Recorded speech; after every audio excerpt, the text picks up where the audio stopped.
Foi falado aqui desde sexta-feira, no sábado e no domingo, de várias vezes, que atualmente, segundo os dados da missão Portas Abertas, cerca de 360 milhões de cristãos são perseguidos por causa da sua fé. É possível que não tenhamos processado devidamente esse número, porque esse número é estarrecedor. 360 milhões de cristãos perseguidos por causa da sua fé. Existem algumas narrativas construídas pela mídia e por movimentos anticristãos, mundo afora, que tenta inverter esta equação, colocando os cristãos como os principais perseguidores. Nos Estados Unidos e na Europa, muitos hoje advogam que o segmento mais perseguido por causa da sua fé é o segmento muçulmano.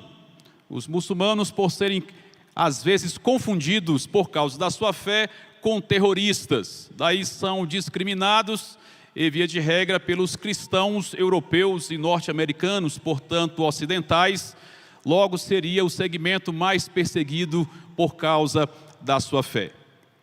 O movimento Wicca, das bruxas, do Halloween, defende que ao longo da história o segmento mais perseguido foram as bruxas, foram os Wicca, especialmente na Idade Média, por causa das caças às bruxas promovidas pela Igreja Católica, pelo Vaticano.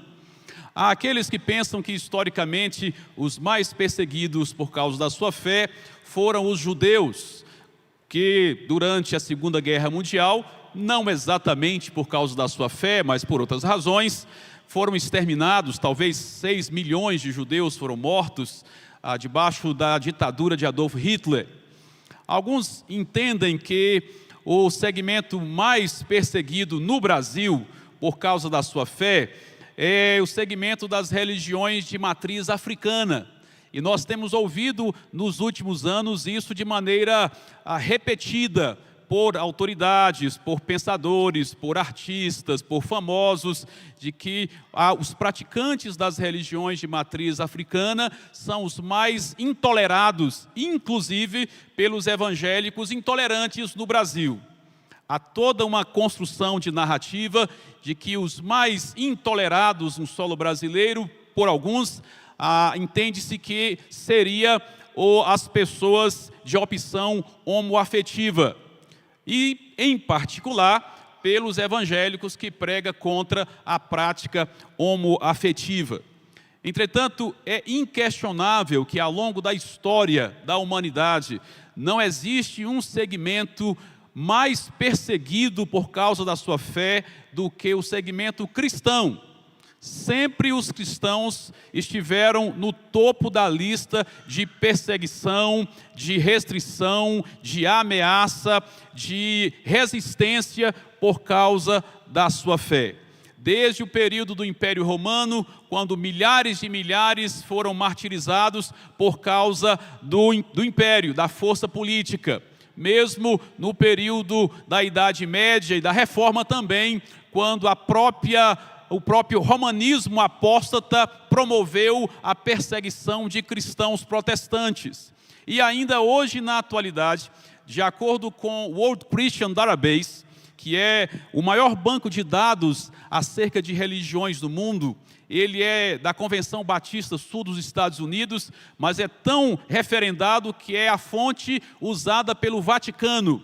Este ano, agora no mês de março, uma fonte do Vaticano declarou, com base no World Christian Database, que nos 10 primeiros anos do século XXI, portanto, do ano 2000 a 2010, somente nesses 10 primeiros anos, mais de 100 milhões de cristãos morreram por causa da sua fé mundo afora. Significa cerca de 100 mil pessoas por ano, agora no século XX. E a Portas Abertas afirma que hoje, no ano 2023, a estatística é de mais... Aliás, no ano 2022, a estatística foi de mais de 360 milhões de cristãos perseguidos por causa da sua fé. Historicamente e atualmente, os cristãos formam o segmento que é mais vitimado por intolerância, seja religiosa, seja política, seja de autoridades e assim por diante.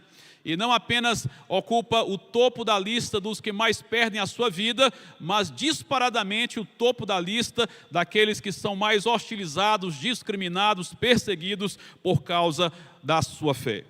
É claro que nós repudiamos e nós rechaçamos qualquer tipo de perseguição religiosa contra muçulmanos, contra afrodescendentes, contra religiões de matriz africana, contra pessoas de opção homoafetiva e qualquer segmento. Nós repudiamos e rechaçamos qualquer tipo de perseguição, qualquer tipo de maus tratos, qualquer tipo de hostilização, qualquer tipo de desrespeito, qualquer tipo de discriminação. É claro, nós rechaçamos.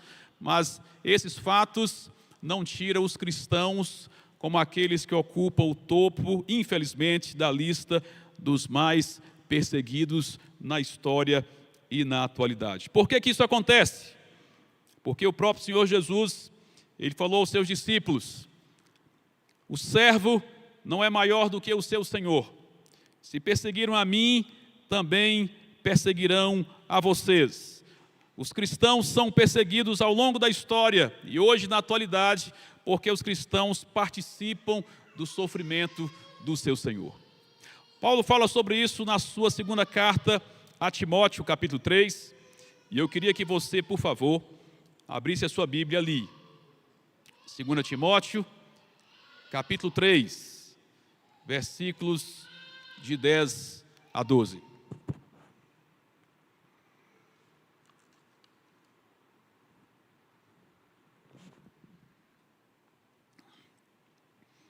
Mas vocês têm seguido de perto o meu ensino, a minha conduta, o meu propósito, a minha fé, a minha paciência, o meu amor, a minha perseverança, as minhas perseguições e os meus sofrimentos, os quais tive de enfrentar em Antioquia, Icônio e Listra. Quantas perseguições sofri, porém o Senhor me livrou de todas elas. Na verdade, todos os que querem viver piedosamente em Cristo Jesus serão perseguidos. Na verdade, todos os que querem viver piedosamente em Cristo Jesus serão perseguidos. Mas os perversos e impostores irão de mal a pior, enganando e sendo enganados. Olha a afirmação de Paulo.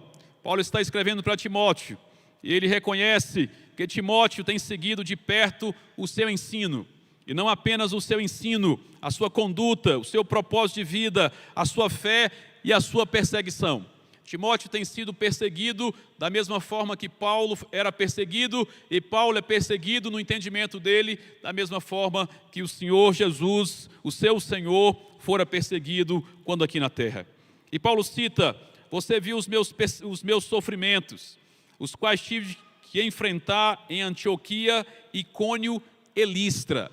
Paulo está se referindo aos episódios do capítulo 13 e 14 de Atos dos Apóstolos, na sua primeira viagem missionária. As Escrituras ali dizem que Paulo, juntamente com Barnabé, saindo de Antioquia, de Jerusalém, Antioquia da Síria, ele vai e chega em Antioquia da Pisídia. E ali em Antioquia da Pisídia, no sábado, ele vai para a sinagoga e prega um longo sermão. Lucas dedica 25 versículos para descrever o sermão de Paulo em Antioquia da Pisídia. Como resultado, diz o texto lá em Atos 13, que muitos judeus e prosélitos piedosos seguiram a Paulo e Barnabé. No outro sábado, lá estava de volta ele na sinagoga, e o texto diz que quase toda a cidade se reuniu para ouvir a palavra do Senhor. Os gentios, ouvindo isso, se alegravam e glorificavam a palavra do Senhor. E creram todos os que haviam sido destinados para a vida eterna. E lá em Atos 13:50, o desfecho diz que levantaram perseguição contra Paulo e Barnabé, expulsando-os do seu território. Na primeira parada da primeira viagem missionária, a cidade inteira vai para ouvir a pregação, mas o resultado é perseguição e eles são expulsos de Antioquia da Pisídia. É a isso que Paulo está se referindo na sua carta a Timóteo. Paulo e Barnabé saem de Antioquia, vai para outra cidade, vai para Icônio. Ali diz a palavra que na sinagoga eles falaram, pregaram, de tal modo que uma multidão, uma grande multidão, creu na pregação de Paulo. Ao mesmo tempo, surgiu um movimento contra eles, para os maltratar e apedrejá-los. E lá no capítulo 14, versículo 6, diz que lá de Icônio eles fugiram. De Antioquia foram expulsos, de Icônio saíram fugidos. Foram para a terceira cidade, foram para Listra. Ali um homem aleijado é curado ao ouvir a palavra pregada por Paulo. E quando ele levanta, e curado, ele testemunha acerca da sua fé. Os moradores de Listra pensam que Paulo e Barnabé são deuses. Chama Barnabé de Júpiter, Paulo de Mercúrio. A multidão se aglomera, querem sacrificar animais a eles pensando que são deuses. E quando eles começam a apaziguar aquela multidão, dizendo não somos deuses, a multidão se revolta contra eles. E o texto diz que eles são apedrejados, ou Paulo é apedrejado, arrastado para fora da cidade e deixado lá como morto. É a isso que Paulo está se referindo. Você viu os meus sofrimentos, os sofrimentos que eu tive que enfrentar em Antioquia, em Icônio e em Listra, por causa da pregação da palavra. Nas 3 cidades, prega, e o resultado da pregação é conversão e ao mesmo tempo perseguição. Interessante que lá em Atos 14, a partir do versículo 20, o texto continua. Paulo é jogado como morto. Quando os discípulos o rodearam, ele se levantou e entrou na cidade. E diz que no dia seguinte ele foi com Barnabé para Derbe, para a cidade onde tinha passado, e tendo novamente anunciado o evangelho naquela cidade e feito muitos discípulos, Paulo e Barnabé voltaram o caminho agora ao contrário, para Listra, Icônio e Antioquia, onde eles haviam sido hostilizados, fortalecendo o ânimo dos discípulos e exortando-os a permanecerem na fé e mostrando que através de muitas tribulações nos importa entrar no reino de Deus. Na vida, na teologia e no ministério de Paulo, a tribulação, a perseguição, o sofrimento, a resistência, a discriminação faz parte da caminhada, porque o Senhor Jesus disse: perseguiram a mim, perseguirão também a vocês. Interessante que é na segunda viagem missionária, no capítulo 16, quando Paulo volta em Derbe e Listra, diz que ali tinha um jovem chamado Timóteo, filho de uma judia de um pai grego, que havia crido no Evangelho desde a sua infância, criado no Evangelho, e ele queria seguir Paulo, e é assim que Timóteo segue a vida ministerial e se torna um auxiliar de Paulo.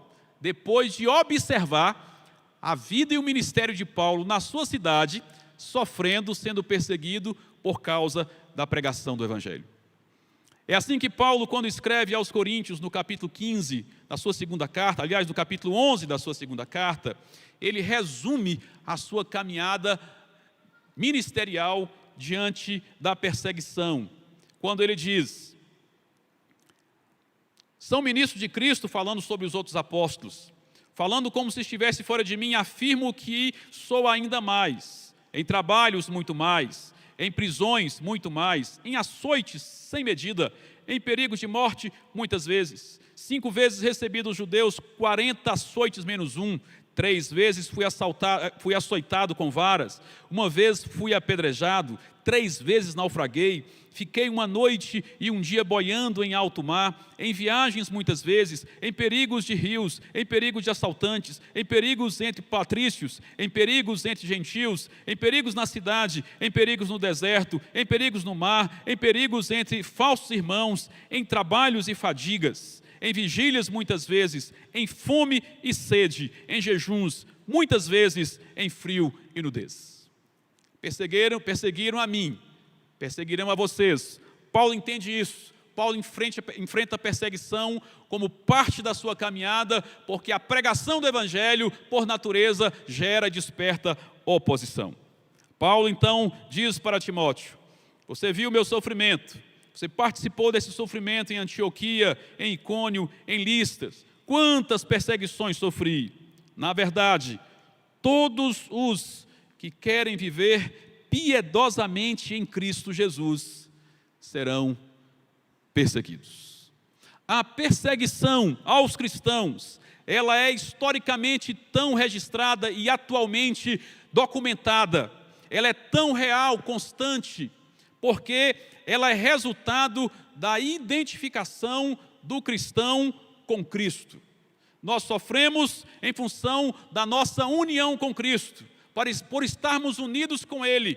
A doutrina da união com Cristo diz que nós participamos em alguma medida de todas as bênçãos e também de todos os sofrimentos de Jesus.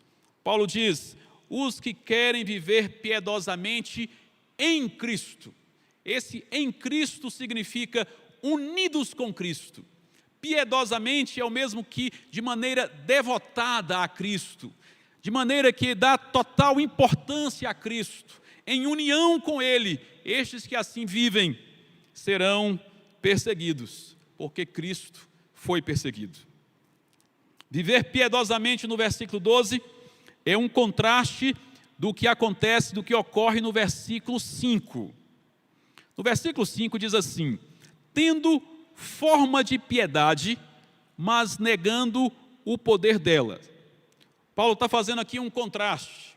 Aqueles que querem viver de maneira piedosa em Cristo são diferentes daqueles que vivem conforme os versículos 1 ao versículo 9 do capítulo 3.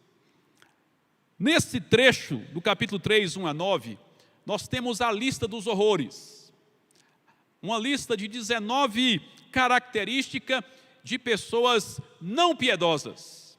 A ideia de piedade nas Escrituras é a ideia de importância. Viver piedosamente é viver dando o máximo de importância a Cristo. Viver sem piedade é viver de maneira indiferente a Cristo. O ímpio é aquele que tem consciência de Deus, não é exatamente aquele que não crê em Deus, não é o ateu. O ímpio é aquele que tem consciência de Deus, é aquele que tem consciência da palavra de Deus, mas vive de maneira indiferente para com Deus. Paulo faz aqui então um contraste. Os perseguidos são aqueles que vivem de maneira intensa, devotada ao Senhor. E os outros são aqueles que têm apenas uma aparência de piedade, segundo o versículo 5. Mas vejamos a descrição que Paulo faz deste segmento. Capítulo 3, versículo 1. Mas você precisa saber disto. Nos últimos dias sobrevirão tempos difíceis. Últimos dias aqui não está falando dos dias que precedem a volta de Cristo Jesus. Últimos dias aqui já temos essa expressão amplamente usada no Antigo Testamento, se refere ao tempo inaugurado com a primeira vinda de Cristo. Desde que Cristo veio, nós já estamos no fim dos tempos. Portanto, o fim dos tempos aqui inclui essa época que Paulo escreve para Timóteo e o nosso tempo. Está da primeira até a segunda volta de Cristo, nós estamos nos últimos tempos. Paulo diz então que nos últimos tempos sobrevirão tempos difíceis. Pois os seres humanos, nossa tradução antiga diz os homens, mas aqui está correto, é os homens no sentido genérico. Os seres humanos serão, e aí ele fala de 19 características de como serão os seres humanos. A primeira delas é que serão egoístas. Egoístas. A palavra grega que Paulo usa para egoístas é philautos. Fila de filéu, de amor, autós de alto, não é? Autosserviço, como a gente tem aqui em português. Philautos significa literalmente alto amor. Egoístas literalmente é amantes de si mesmos. É a primeira característica daqueles que não vivem de maneira piedosa. São aqueles que são amantes de si mesmos, que se colocam antes do próprio Cristo, que os seus interesses estão em primeiro lugar. E ele diz que estes amantes de si mesmos serão também avarentos. E a palavra que Paulo usa aqui literalmente é amantes do dinheiro. Amantes de si mesmos, amantes do dinheiro. Diz que eles serão também orgulhosos. Na nossa tradução mais clássica diz jactanciosos. Literalmente pretensiosos. Literalmente ostentadores. São amantes de si mesmos, são amantes do dinheiro e são ostentadores. Você já viu isso em algum lugar, não? Será que isso é só para a época de Paulo, de Timóteo, ou ele está falando para 2023? Amantes de si mesmos, amantes do dinheiro e ostentadores. Diz também que serão arrogantes. E a palavra que ele usa para arrogantes aqui significa literalmente aqueles que se autossupervalorizam. Os autossupervalorizados, aqueles que dão um valor altíssimo para si mesmos, por isso são altivos. Literalmente é o oposto da palavra humildes. Os não humildes são os arrogantes. Tem um sociólogo chamado, morreu recentemente, Zygmunt Bauman. Ele escreveu um texto antes de morrer sobre a cultura fitness. Ele diz que a cultura fitness é a somatória da saúde com a vaidade, não é? Aqueles que gostam de ostentar por se autossupervalorizar. Amam a si mesmos, amam o dinheiro, são ostentadores porque se autossupervalorizam. E ele diz, serão também blasfemadores. Mas a palavra blasfemadores aqui não é a ideia de blasfemar apenas contra Deus. Blasfemadores aqui traz a ideia de difamadores. Portanto, não só de Deus. São aqueles que difamam também o próximo. Vamos trazer para um português de 2023, produtores de fake news. Produtores de fake news. Amantes de si mesmo, amantes do dinheiro, ostentadores, autossupervalorizados e produtores de fake news. E diz, desobedientes aos pais. Talvez difícil de ser mais atual esse texto. Ingratos, literalmente, mal agradecidos ou descontentes. Esse mesmo sociólogo, Zygmunt Bauman, ele diz que a sociedade atual poderia ser chamada de sociedade da insatisfação. Porque nunca na história da humanidade nós tivemos tanto e nunca queixamos tanto daquilo que temos.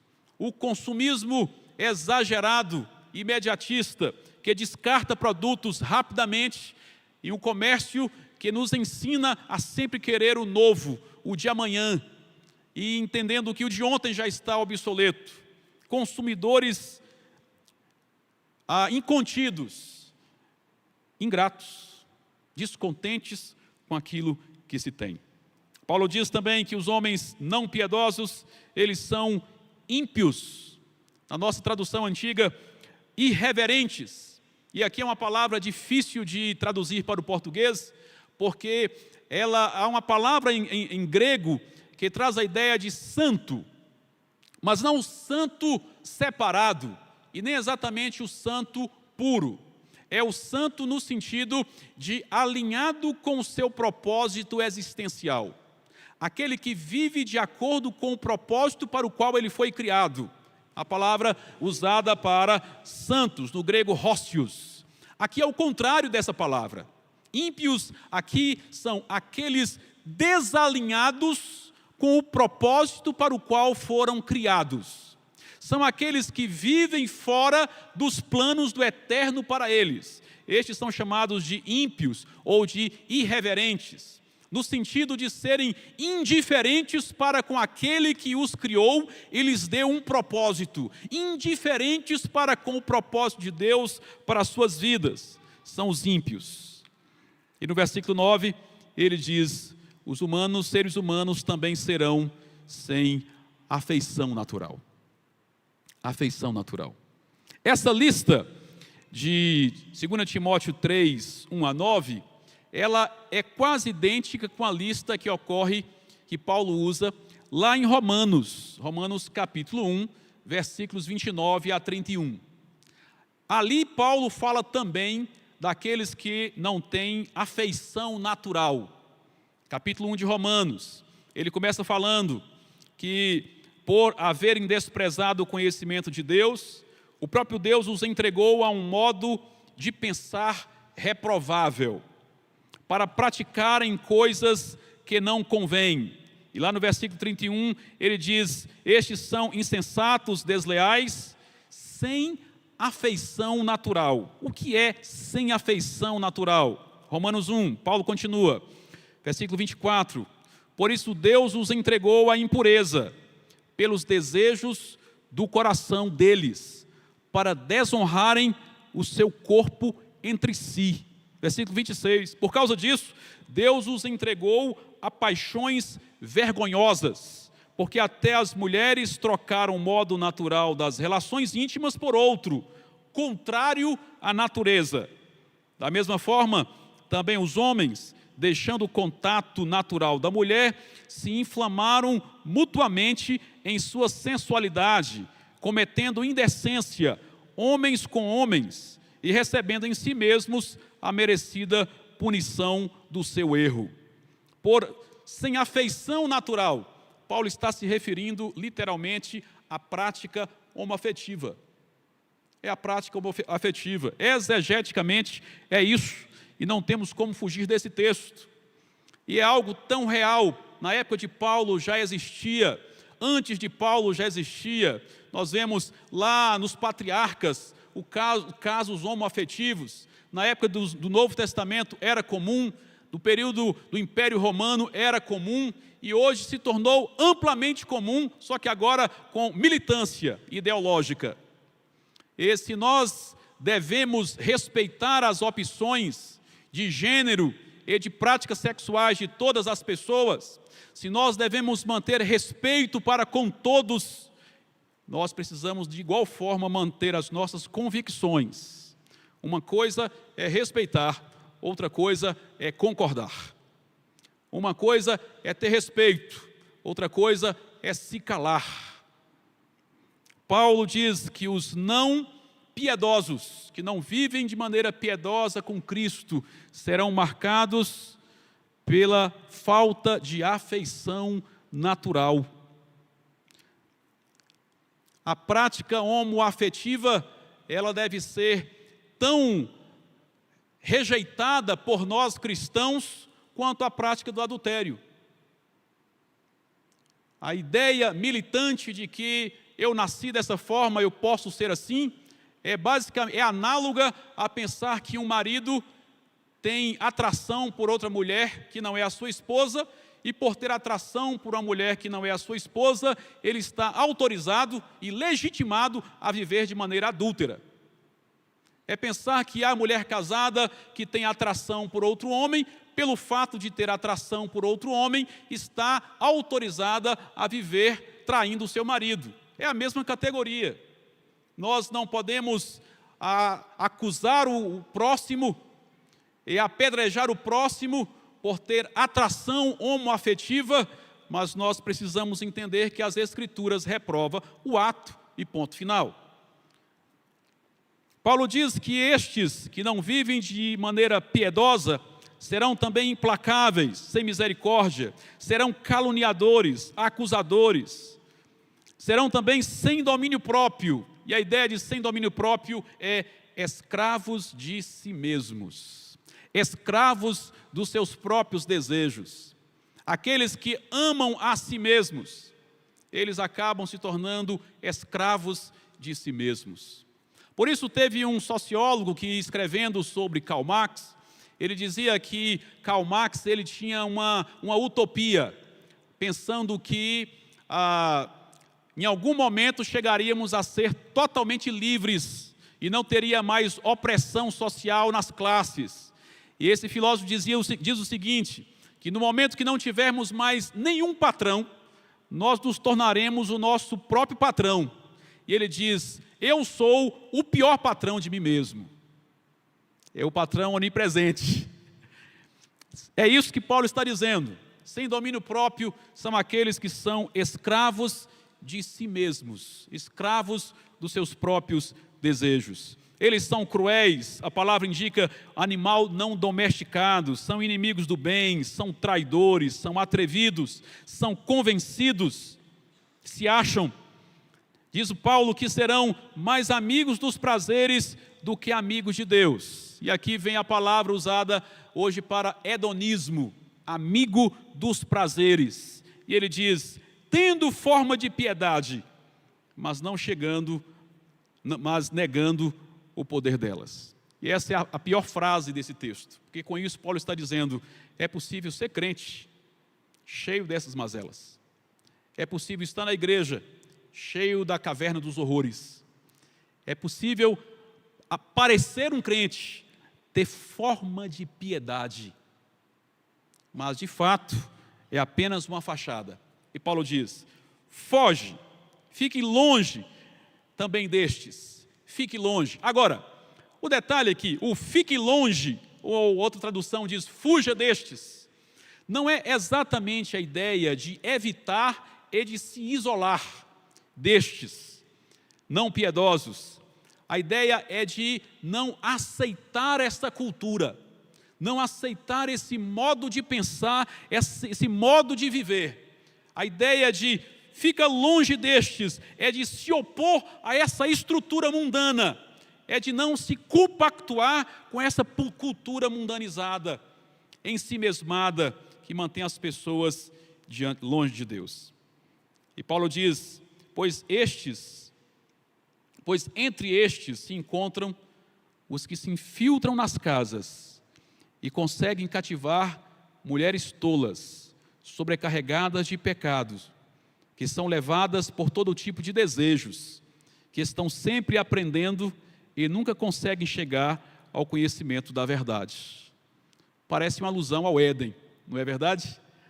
Alguém de fora que entra no lar e consegue alcançar o coração de uma mulher vulnerável e com desejos, e enredá-la com a sua fala, com a sua artimanha. Na época de Paulo, os comentaristas dizem que tinha os vendedores ambulantes que viajavam mundo afora, e eles, ao chegar em casas de famílias cujos maridos estavam viajando, alguns eram soldados que estavam na guerra, havia a prática de enganar as mulheres que estavam ali sem os seus maridos, longe dos seus maridos há meses, às vezes há anos. Era uma prática comum. As mulheres que estavam vulneráveis, é a isso que Paulo está se referindo provavelmente, e por estarem vulneráveis, sem marido por tanto tempo, eram facilmente enganadas porque estavam ali solitárias. Mas parece também uma realidade de hoje. Hoje não são os vendedores ambulantes que penetram nas casas na ausência dos maridos, mas as redes sociais, as mídias, as ideias que entram nos lares e alcançam não somente as mulheres, alcançam as famílias, os casais, os filhos, adolescentes, jovens, são alcançados e enganados, levados ao engano a partir dos seus próprios desejos, por uma cultura de não piedade, daqueles que aparentam a piedade, mas de fato não são piedosos. E Paulo diz, e do mesmo modo que Janes e Jambres resistiram a Moisés, também estes resistem à verdade. Se refere à tradição judaica daqueles magos de Faraó que resistiram a Moisés, ali nas pragas do Egito, e segundo a tradição judaica, depois que eles foram vencidos por Moisés, por Deus através de Moisés, eles teriam feito parecer que se convertiam ao judaísmo e se infiltraram no meio do povo. Lá em Êxodo diz que quando o povo de Israel saiu do Egito, saiu um populacho junto com o povo, né? Eram os não-judeus infiltrados, uma gente mista, especialmente egípcios casados com judias, e foram essa gente mista, segundo a tradição a judaica, teria sido Janes e Jambres, os dois magos convertidos ao judaísmo, que lá no deserto promoveram a fabricação do bezerro de ouro, a rebelião contra o Senhor. Paulo está dizendo: se você quer viver piedosamente, você vai viver de maneira contrária a estes aqui. Você vai amar a Deus mais do que a você mesmo. Você vai amar a obra de Deus mais do que o dinheiro. Você vai se submeter a Deus e você vai se submeter aos seus pais, não vai ser desobedientes. Você vai ser uma pessoa dedicada ao Senhor e não ímpia. Você vai ser alguém alinhado com o seu propósito existencial e não um ímpio que vive fora desse propósito. Você vai viver de maneira dedicada a Deus, por estar unido com Cristo. Vai viver de maneira piedosa. Se você viver de maneira piedosa, você será perseguido. Você será perseguido. Por que vem a perseguição contra os cristãos? A perseguição vem contra os cristãos porque os cristãos estão unidos a Cristo e por isso inconformados com o mundo. Inconformados com o mundo. Quando tudo está bem, quando nenhuma oposição nós estamos sofrendo, como pessoas e como igreja, como nós circulamos entre os incrédulos, nós convivemos com os ímpios e temos que conviver com os ímpios, mas não há nenhuma distinção, não há nenhuma diferença, não há nenhum estranhamento. Algo pode estar errado em nós, porque aqueles que vivem piedosamente em Cristo, eles serão perseguidos. E não raramente a perseguição a estes cristãos piedosos se torna um testemunho para a conversão dos não crentes, como aconteceu em Antioquia, em Listra e Derbe. Meus irmãos, nós vivemos já nesses tempos, nós vivemos tempos difíceis, tempos de ideologias, tempo de militância, tempo de pensamento intencional e sistemático para minar a nossa fé, para minar a fé dos nossos filhos, para enfraquecer a igreja. Alguém disse que a estratégia do diabo não é fechar as igrejas, é tornar o evangelho irrelevante.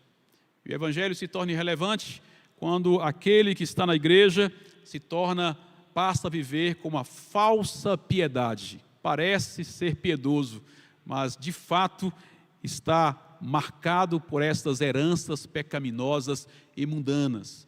O evangelho se torna relevante nesse ponto, e aí não precisa mais fechar as igrejas. Todos aqueles que querem viver piedosamente em Cristo Jesus serão perseguidos por causa da sua fé. Que o Senhor nos dê graça para sermos verdadeiros piedosos, para vivermos a verdadeira piedade.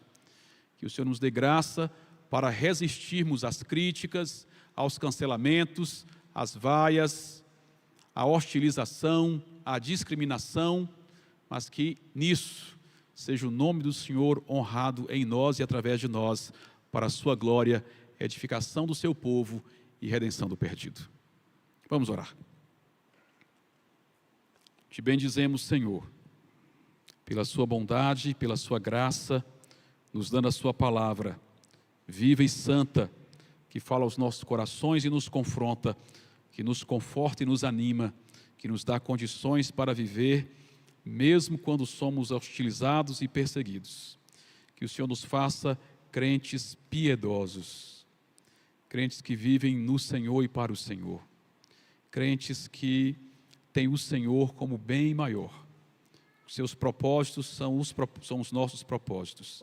Que a sua vontade seja a nossa vontade, que o seu caminho seja o nosso caminho, que a sua missão seja a nossa missão, e que assim o nome do Senhor seja honrado em nós e através de nós, em nome de Jesus. Amém.